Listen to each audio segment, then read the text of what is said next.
So the next level is that you go to the app level.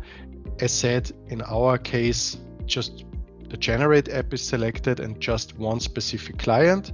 Therefore, you now see similar information as you see on the dashboard, but you see some more details like number of wonder pages, for example. So there's a little bit more information available here.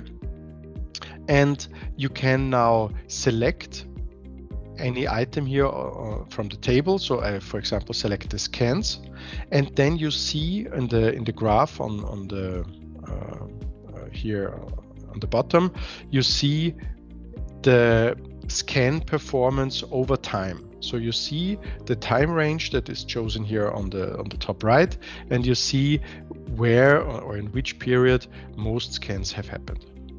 So that's, let's say, the first level of detail.